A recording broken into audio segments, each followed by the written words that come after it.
runs through the first week of March, and kids take assessments in all 4 language domains. And then alternate access are for our special education kiddos, and there aren't very many, but that needs to be written into their IEP. Just curious, what is the assessment window in January versus beginning of the year? It's a great question, and I have served on the UPA committee for 5 years. And there is no easy window, because here's what happens. Think of, let's just take a high school sophomore. They have to take PSAT, they have to, if they're an English learner, they have to take WIDA, and they have to take ISAP. And so you don't want to push it farther into the spring, because then you're literally going to have days of testing, which is exhausting for kids.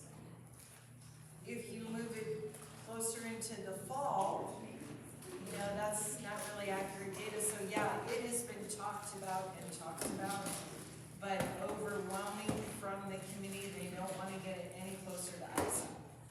So that's why. But I agree with you, it's a tough time, especially for our littles, because January, February is prime learning time. And so it's not always an accurate reflection, but most places test more in February. You know, they try and push it out, but yeah, that's a tough one. All right, so moving next to WIDA reports. So let's just look at what is on our report. So you can see, I've told you, students are assessed in each of the 4 language domains. Some of your other domain scores. Then they are given a proficiency level. And then they're given a scale score. In the state of Idaho, it is expected that if they are on a trajectory, they make 0.5 growth each year. And remember, we're trying to get them to exit. And so I'll show you here in a minute cut scores. WIDA rounds down. So this is called a confidence band, because if they're right on the edge of, say, a 2.5 to a 2.4, it will round them down, because we want to make sure with confidence that is their ability level. I often get asked, is WIDA accurate? A lot of correlations have been made to IRI and ISAP, and WIDA is very accurate. Next question. Oh gosh, we had a kid just trending really well, and then there was a drop. Well, that could be because they went up in rigor of standards. Could be a bad test day. Could be that standards were not addressed if they had a bumpy year before. We also see that often when kids move. John Hattie tells us every time a child moves, they regress about a year. So it is accurate, but there can be, you know, you'll see in scoring when you follow the trends of kids, some things like that that happen. And then real life, right? What happened in their own personal life. Then at the bottom of our WIDA report is the score interpretation guide for each of those proficiency levels. Okay, so WIDA is grade specific. So notice that proficiency levels are grade specific. So if we had a 5th grader who scored, the scale score was a 355, they're going to score at a level 4.0. Versus a 3rd grader who got a 355, they're going to score a 5.2. It's because rigor and standards go up every year.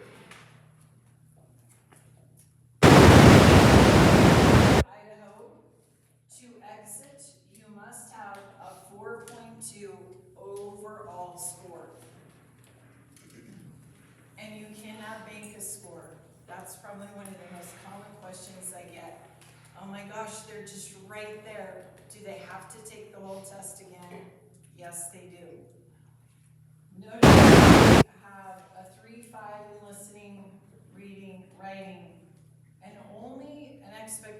of a 1.0 in speaking. It's not weighted very heavily. It's only about 15%. And it's because kids don't like talking into a microphone, nor do we. We don't like the feedback of our own voice.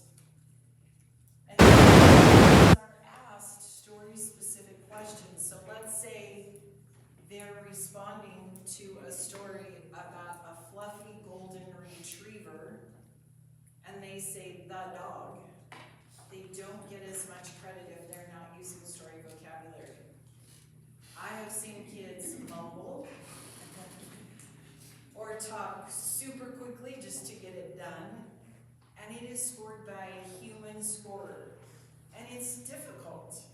So knowing that across the country, the speaking score, even though you've heard me say over and over and over, speaking is most important, it is very difficult to assess on a computer-generated assessment. It's difficult to score. The majority of school districts in the state of Idaho do it digitally on a device.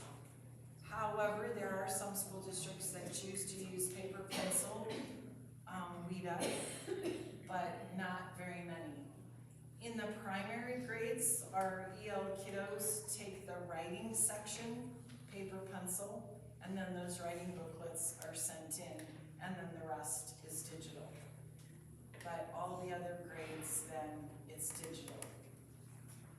In more information, the WIDA website, WIDA.us, they have awesome training videos, score interpretation guides, PD opportunities for teachers, and just some great classroom resources. And then the state of Idaho, anybody gone to the new State Department website? Buried now, but if you email me, on the back of your agenda is my email and my phone number. I can send you the link to take you directly to EL resources on the State Department website. But the new website is just a little bit tricky, I think, and they're getting quite a bit of feedback, so feel free, if you see that, give the state feedback. Okay, so overall composite proficiency, remember, is a 4.2. So on your tables, I have placed WIDA reports. They look like this, and I have one report for about every 2 to 3 people. So I want you to just take a minute, read over the report, get familiar with it, and then we'll come back together.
few sample reports in there.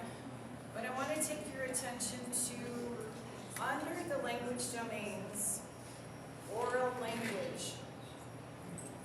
So we have some combined scores there. So oral language, notice it's 50% listening, 50% speaking. Overall literacy, 50 reading, 50% writing. Comprehension, 70% reading, 30% listening. And then their overall score, 35, 35, 15, and 15. And that's what creates that composite. So these are minimums they have to have in the domain. So as you're looking at that, you know they're gonna have to have a 5 or above, right, to pull that up to a 4.2. We take WIDA, and let's just say February. Here's the tricky thing. Reports start coming about the first and second week of May. And where's our eyesight in May, right? We're looking towards summer break. And so we don't always look at WIDA reports in May. It's like, we're ready for summer. We'll address that in the fall. So this is a great thing to look at when you come back in the fall. By law, a copy of this report is to be placed in cumulative records. So your EL kiddos should have these reports in their cumulative folders. We also have to mail a copy home to parents. And then we have to let them know if they're continuing. So, superintendent super close to here called me a couple of years ago and said, hey Gretchen, we have 4 EL kids, we'd like to exit them all. And I'm like, well, wouldn't everybody? The state decides who exits. In the olden days, we used to use a couple of factors, but not anymore. Okay, so they have to pass this test. So as classroom teachers, it is vital you understand the report and you work on your grade level standards to help kids exit. So let's look at the reports on your tables.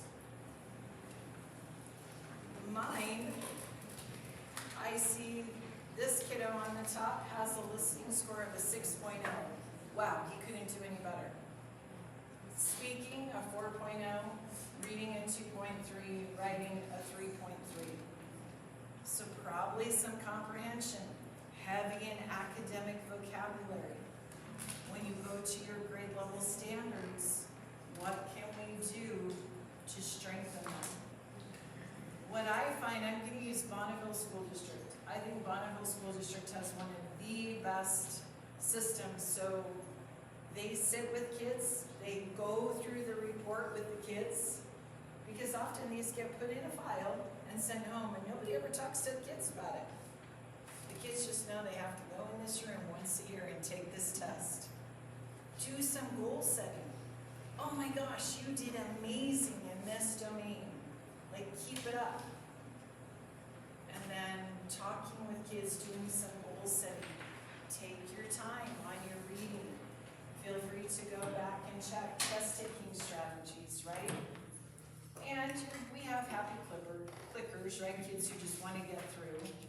But I have seen most kids really do try and want to do their best. So goal setting for you, and then explaining to your other kiddos, because often the kids feel it's segregation, right? Why do I have to go take this test and nobody else has to? So building that empathy and understanding of where they're going. Back to this. Okay, in your packets, will you please take out this long legal size sheet? Sheets and multiple.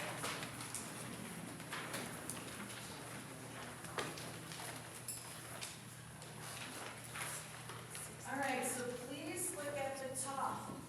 These are can-do descriptors by domain and by proficiency level and grades.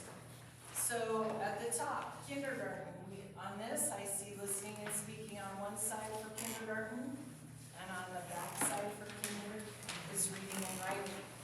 Please find your grade level.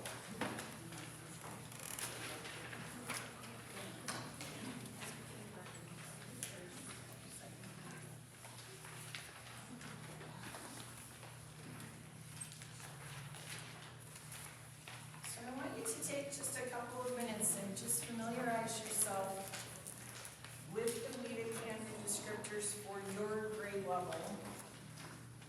Looking at listening, speaking, and then reading and writing are on the back.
So going back to your report, it doesn't matter what grade level the report shows, they're all laid out the same.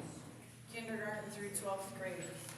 Same color coding, same language domains, same weighted scores.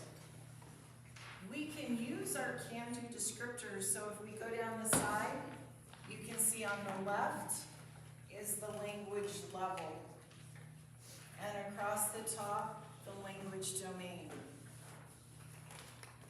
So I told you WIDA has a confidence band, and you can see that on your report in that scale score and that proficiency level.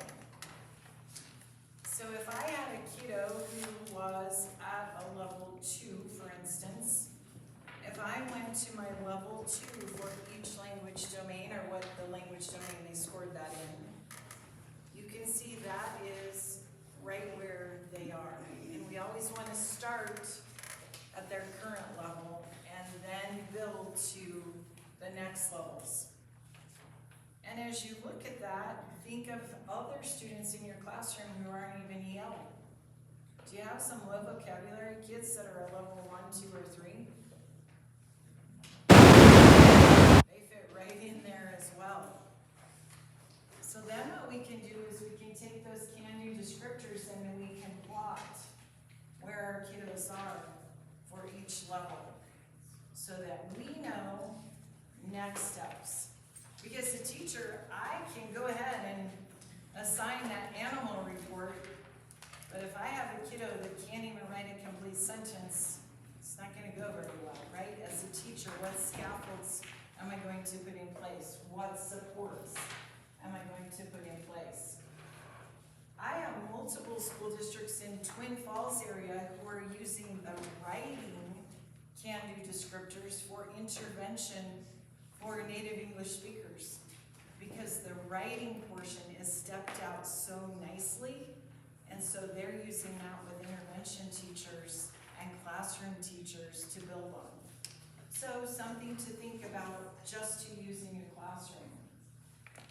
So we can take and plot out where all of our kids are. I know for sure Dakota Atkinson has access. You can get school reports, grade level reports, and then the individual student reports to look at.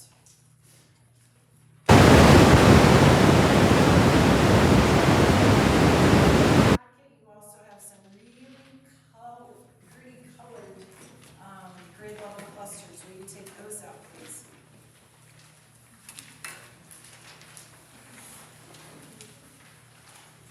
They look like this.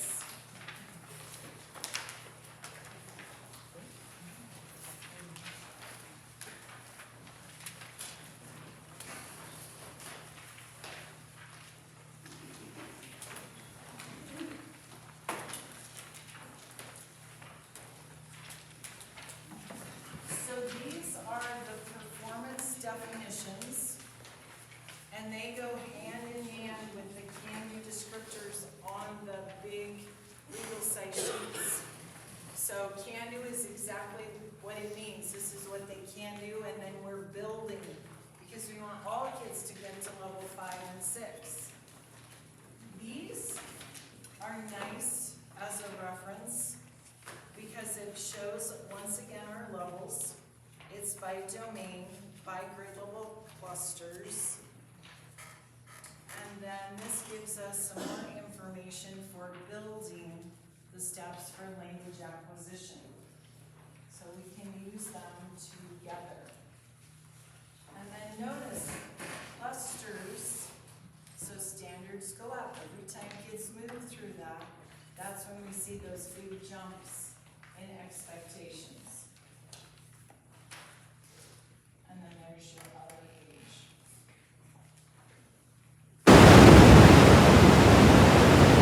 Questions, reader reports. Who has to take it?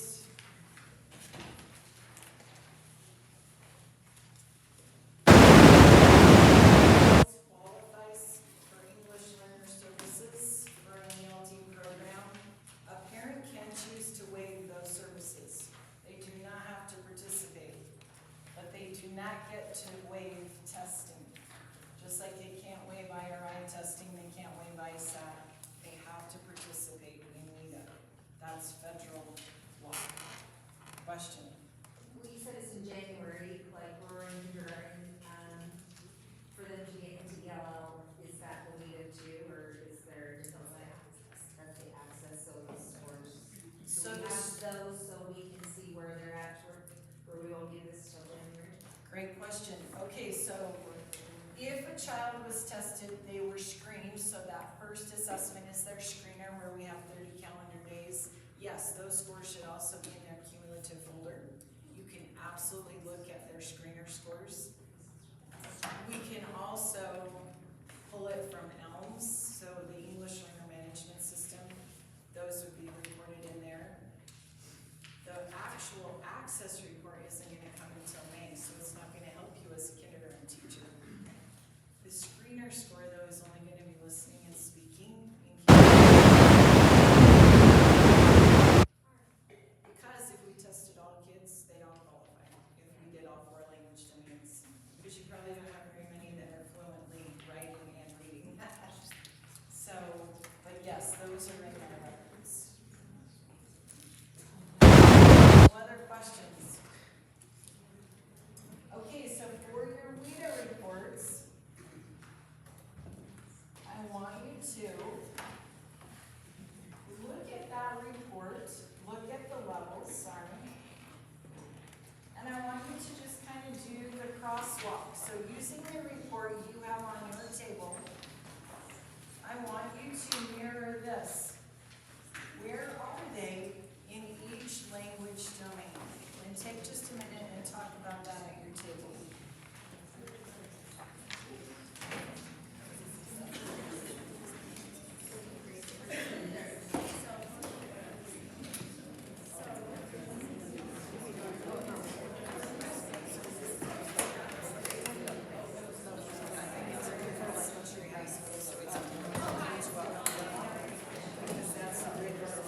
But it doesn't matter if they're all laid out the same. So no matter what language you are,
mentioned earlier, when we're giving kids prompts when they're reading, most common prompt is sound it out, and we know that works about half the time. We've got to have other prompts. So as a teacher, in your bag of tricks, in your strategies, make sure you have a lot of prompts that you can give to kids. When we're talking about our low levels, like our kinder teachers, we're talking about you're going to start at the lowest level until you know that they're all proficient, and then you can move up. So as a teacher, show me, circle, where is, who has. Might be pointing. Your low vocabulary kids may not be able to articulate, right? So it might just be a head nod, drawing, pointing, and that's okay. When we move up to level 2 to 2.9, we can ask yes or no questions, either or questions. Those are safe, right? We're not worrying about a correct answer. Listing, labeling. We know kids at this level are going to answer probably in short phrases or key words, familiar phrases, and they often respond in present tense. Low vocabulary, often our struggling kids, striving kids, same thing. When we get to our higher levels, why, how, explain, then we can ask for short sentences. Producing short sentences, there may be some pronunciation errors. Totally common. Some grammatical errors. Misunderstands jokes. And every time I see this, it reminds me. So I was teaching 5th grade, had the best administrator. There was Jan Hurt, and I get to school and she's waiting at my door. And she says, Gretchen, Mr. and Mrs. Jensen are going to be here at 8 o'clock for a meeting. Scott went home last night and said you swore at him. Okay, well, I told you what my son's phrase was, so I was like, I don't remember that. But go into the meeting, and Mrs. Hurt says to Scott, tell us what happened yesterday. And he starts crying, and he said, she swore at me. Okay, well, what did she say? And his parents are just ready to rip my head off, right? And understandable. And as he starts to cry, he says, she told me she didn't give a hill of beans why my work wasn't done in the morning. And she's like, and? That's what she said. And? But he didn't understand what hill of beans was, right? Okay, so that figurative language to him sounded, I'm a human. Yeah, he had pushed my every button and my last button, and I was like, I don't give a hill of beans. And I lost it. So sometimes that happens, right? They misunderstand our figurative language, our little sayings. And so we need to just be aware of that. And then when we get up to the higher levels, then you can see there for prompting. Okay, so I encourage you as a teacher, use these can-do descriptors. They're great for all of your students because they are true learning progressions that are research validated. And then just being aware of the WIDA standards. You may not have an EL kid right now, but next year you may have some, or just in being aware in your school. In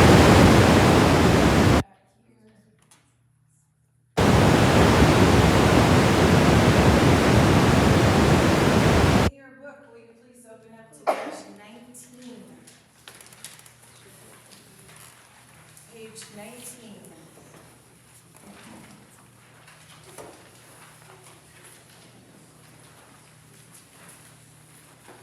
So I think this is probably the most valuable page in your entire Spiral-Bound book. And I have seen many a teacher have this printed and right at their desk for when they're lesson planning. So notice across the top, we have the levels 1 through 5. Down the left-hand side, we have by language domain. These are all of the research validated strategies in your book. So you can see kindergarten teachers, first grade teachers, you may want to start at those level 1 strategies. Those are going to be most appropriate for you.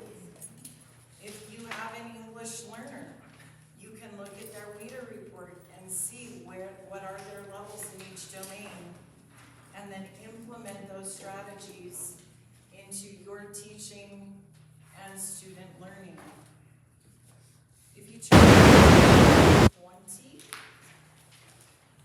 you can see that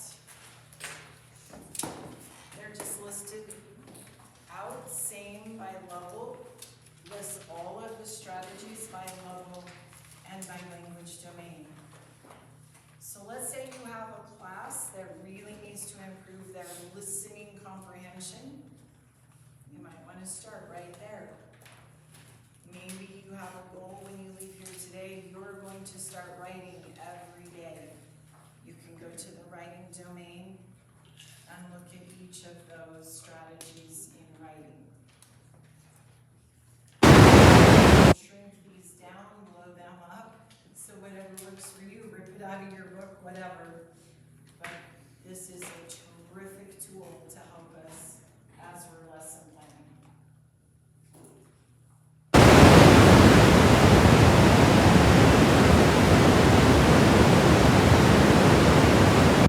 Packet, next you have some key sentence frames. Will you please take those out?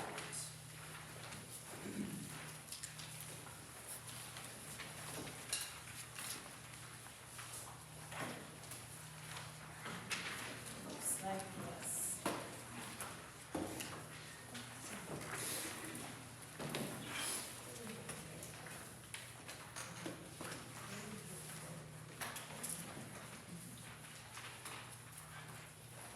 Another highly effective teaching strategy is to give kids sentence frames, sentence stems to help with their writing. So here's a really nice example, making plain to express an opinion. What does that sound like? Okay, so we've learned today we want kids to orally, we're going to orally state it. Then we're going to go to the written piece. Because if I can't orally and quickly roll that off my tongue, it's going to be pretty hard to write. We also know that writing is most powerful when it's in kids' language. Okay, so this one, in my opinion, my student needs targeted instruction in, etc.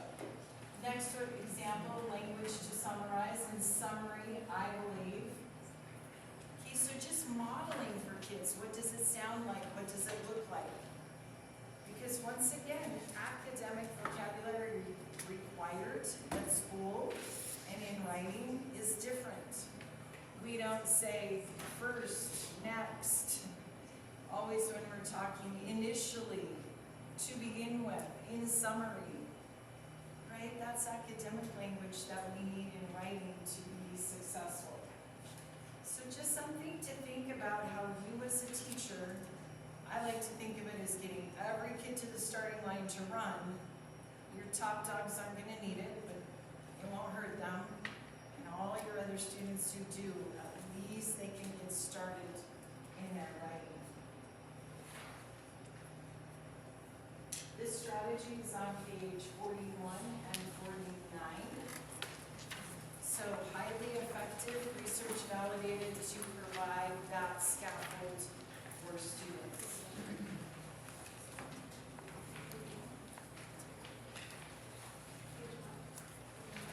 41 and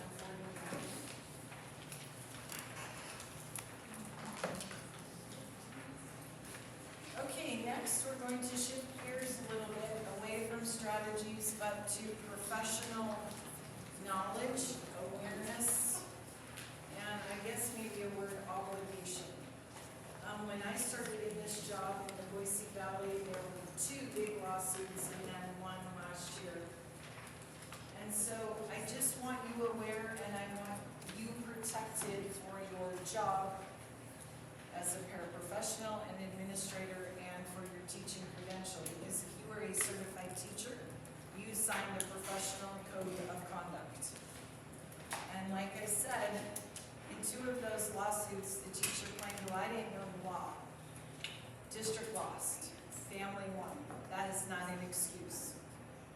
So we're going to talk about OCR and EEOA, Equal Education Opportunities Act. So first of all, this is specific to Idaho. All Idaho district and charters are required under the Civil Rights Act of 1964 to provide comprehensive English language proficiency programs to students who cannot speak, read, or write English well enough. So what all school districts have to provide language acquisition. And I often get asked, well, they only speak Spanish, shouldn't we be teaching them in Spanish? No, because to be successful in Preston, Idaho, they're going to have to fluently speak English in most cases. And that's our job, to get all kids fluent in English. The Idaho State Department also adheres to the guidance for the Office of Civil Rights and the Elementary and Secondary Education Act. Okay, so the primary purpose is to help ensure that EL students achieve that proficiency. I have had 3 phone calls from Upper Region 6. Hey, the federal government closed OAB's Office of Civil Rights and the EL office. Yes, that's true, they did. But Congress has not changed any of the laws. We are still held accountable to uphold the law. So even though this current administration closed that section of the Department of Ed, law has not changed at the federal level or in Idaho.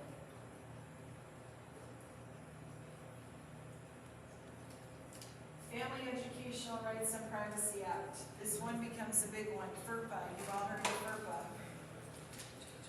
This was part of the 3rd lawsuit, and this happens innocently, and I get it. I was saying, I taught at Chubbuck Elementary where we literally had 600 kids in 1 square mile and no buses. And a lot of our paras, even some teachers, lived in the neighborhood. And so usually I believe it starts off innocent, but it's like, hey, tell me about Jose. And then we start sharing information we shouldn't. Be very, very careful. Need to know only. Don't share private student information with anyone. And I don't think people always have malintent, but know that that's a $50,000 per incident violation. And you can lose your teaching credential, and it has happened. When you look through who loses their credential each year, you can read it. State law requiring the protection of all student personal information. And sometimes it's innocent. It might be, hey, I'd like to call this mom. Can I get their telephone number? It doesn't even have to be academic. But just make sure you're very, very careful with that. 2 Supreme Court cases. The first one, under equal opportunities, no state shall deny educational opportunity, and failing to remove barriers preventing students from being able to equally participate. I get it, it's a challenge. We've had a lot of newcomers, and when we have a student come in who speaks no English, oh, that can be scary, like my lid flips too. Because you're thinking on your part, planning, but they're kids. And I want to dovetail on something that you said earlier. In the state of Idaho, look where you live. Look where I live. My husband sells agriculture insurance. Dairies, farms, cattle ranches. What do we rely on? H-2A workers, H-2B workers, they are here legally. They have a work visa, they have a social security number, and they pay taxes. We have, Twin Falls has a refugee center. Those families are here legally. You have Ukrainian families here that were refugees. To illegal, my experience, and I've talked to Christina Alvarez, who is our migrant regional state person. Very few families that are truly illegal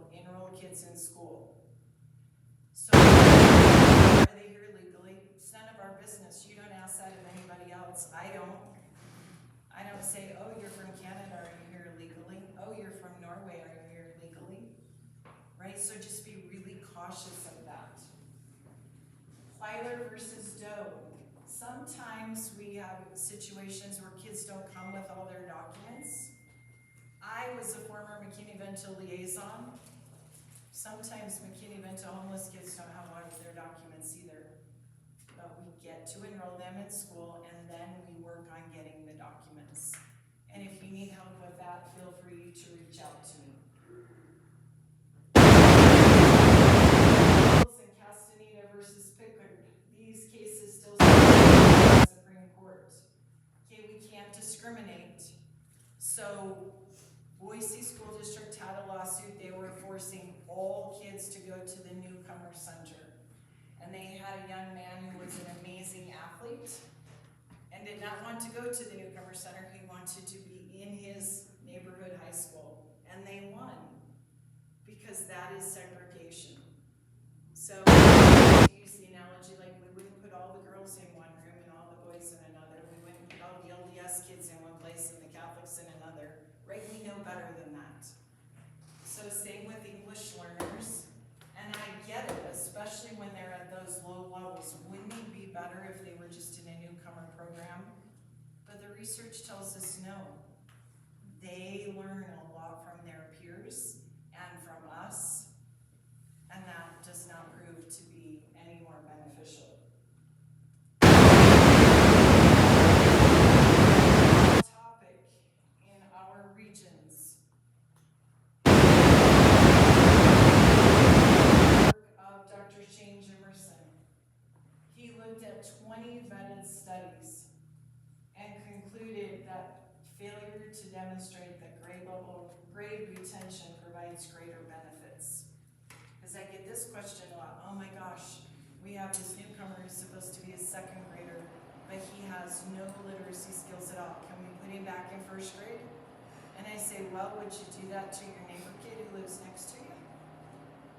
And if the answer is, well, right, we treat all kids the same. Along with that, let's look at some research. Retaining them may help them catch up in language. No, it doesn't.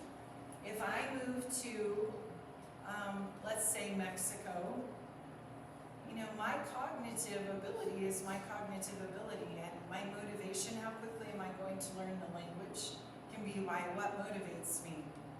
I had a student, Javier, at Pocatello High School.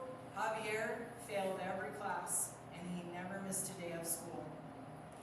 And we had a team meeting, we said, Javier, you're here every single day. Why aren't you doing the work? And he just smiled, and he says, I like the girls. And he liked the social. Like academics were not his motivator, but social was. So he was acquiring language socially. English proficiency is not a prerequisite to cognitive ability. I've seen kiddos Zoom in 2 years, they exit, they're phenomenal students. And then other kids are kind of lifers for whatever reason. So retention does not help them acquire language any more quickly. I mentioned John Hattie earlier. John Hattie's research says that actually retention often is more detrimental. It's similar to research on special ed. If you have an IEP, you have a 40% chance of getting a high school diploma. So think long and hard about this, veteran folks. And I absolutely get it. Like, there are kids that have cognitive impairment, physical disability, they're truly learning disabled. But just because a kid's behind doesn't mean it's an automatic sped reflow. And then last, Ed Northwest reports that English learners often continue to lag academically after retention. So I've been part of 3 retentions. One was a tremendous success, and the other 2 were horrible failures. Because we can't take a learning disabled child, a cognitively impaired child, and think, oh, we're going to retain him, and next year they're going to zoom to the top of the class. That doesn't happen. We also have to think big picture. Driving, dating, the social aspect. Okay, we had a young man who was twice in another state. He was a 16-year-old in with 13 and 14-year-old girls. And you see the problem? So we've got to think big picture. Are there some retention possibilities? Absolutely. But that's a pretty big decision to make, and research does not support it. All right, any questions? Law, Idaho code, we're in kind of dicey times, right? And even at our own state level, we have no Title III coordinator right now. We have no assessment person in EL right now, but we're all working together for kids because it's really about kids. And most of our EL kids, they did not choose to come here, right? The adults in their life did. It wasn't their choice, and it's pretty scary to change your whole setting, your home, your food, your friends.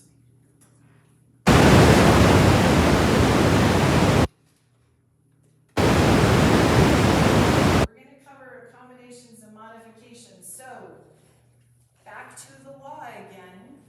We cannot just fail kids because they don't speak English. That as professionals, we are providing accommodations and modifications, just like we would with a special education kid. I don't find this is very common in elementary. I think we just have a little different heart and maybe a little more empathy than our secondary colleagues. Secondary people tend to be a little more content driven, but I challenge them. I was telling Amanda, I had a pretty rough teacher a few weeks ago in a training. She actually wrote an email directly to Debbie Critchfield complaining about kids in her class. Superintendent Critchfield was not very impressed by that. But we talk about like accommodations and modifications. And it's like, oh no, I don't do that. No, I don't cut anybody slack. And I'm like, really? If kids are sick, they break a bone, they have a death in the family, do you ever modify and accommodate? Oh yeah, I do that. Okay, well you modify and accommodate, you don't even think about it. So at your table, I want you to talk for a minute. How do you modify and accommodate in your grade level? If kids are gone, if they're striving students and they're just not there yet, what do you do to support them? All right, let's take 2 minutes and talk in our table groups.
share, how do you qualify as an accommodator?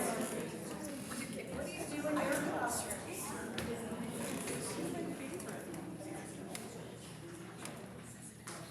Volunteers?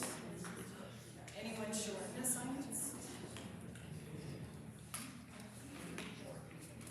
Anyone give more time? Yes, go ahead. Well, we do writing, and my little guy to write is so hard for him, and,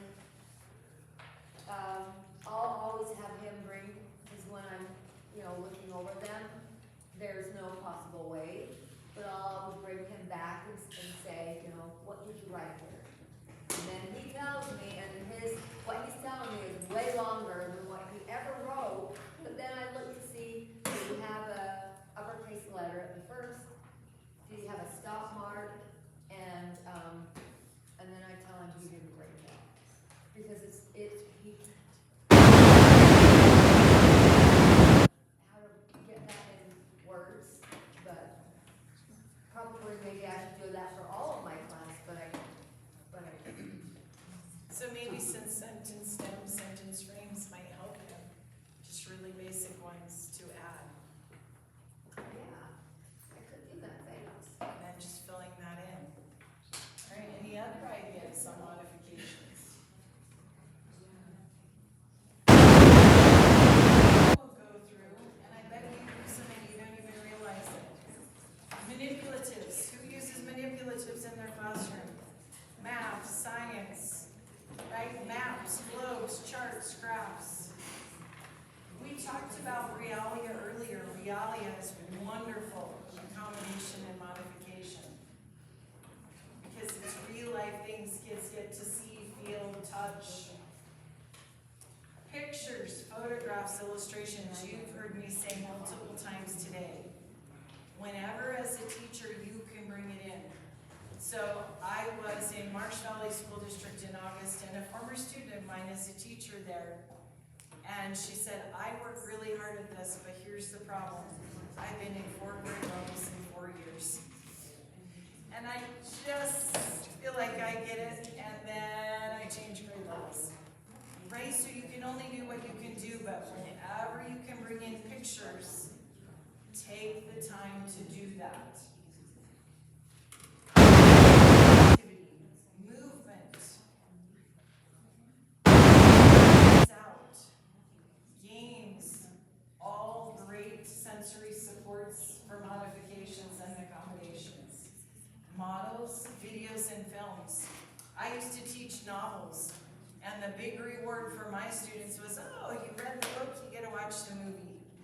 And if I were to go back and do it again, we would watch the movie first, and then we would read the novel.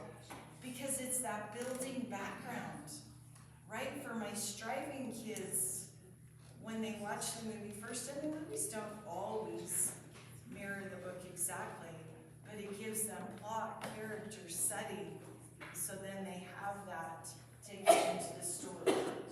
We don't use newspapers and magazines in print as much, but there's a lot online. So teaching digital literacy, very important. Kids often do not pay attention to charts, graphs, and tables in the books. So taking the time to walk through that, wonderful support. Graphic organizers, we're going to go deeper into here in just a minute. Timelines, number lines, all great accommodations and supports for our students. From posters, visuals online. I mentioned Laura Schiffman earlier. Laura Schiffman has a bank of computers and she calls them information stations, right? Because you can learn a lot by watching videos. And then vocabulary support. We've learned today, kids learn implicitly by us modeling and watching, and explicitly when we take the time to explicitly teach vocabulary. All right, in your book, will you please open to page 27 and 28?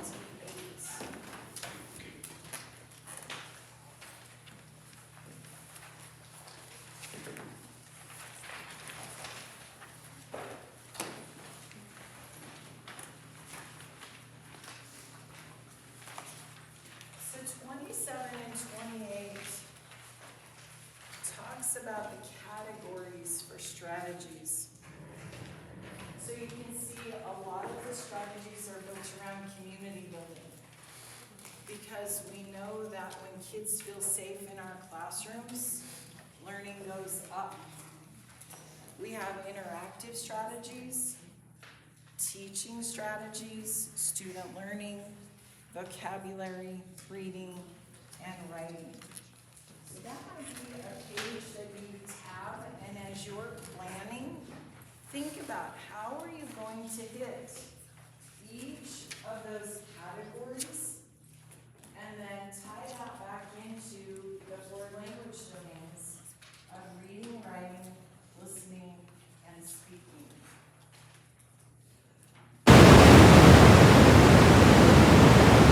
As I said quite a while ago, this is all digital online. Go-To Strategies started as a national project, it is now international. So the overview is on page 2. We did our gallery walk, or our really 5 corners, about the 5 principles that all of the strategies are built around. The matrix on page 19, super valuable to have right near you when you're lesson planning. Page 27, that inventory, when we're looking at each of those strategy areas that we want to build into our classroom. And then when you leave here today, there might be some that's like, I don't really remember what that is. Page 72 is a glossary that defines each of the highly effective research validated strategies in your book. So feel free to tab those, highlight, full pages, whatever works for you. So this is a valuable resource when you leave. All right, it is 1:30. Let's take a 10-minute break. Go stretch your legs, shake off some of that pizza you ate at lunchtime, and we'll come back. That could actually just pass. Let's come back at 1:45, and we'll keep rolling for our final section of the day.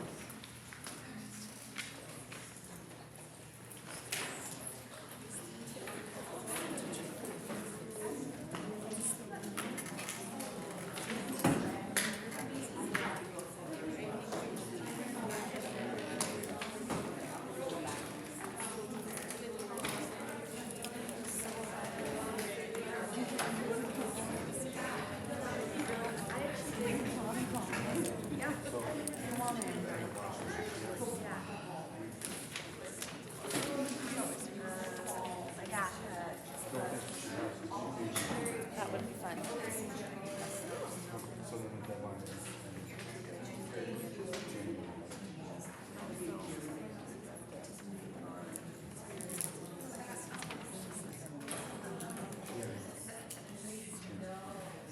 So, but she will be with us.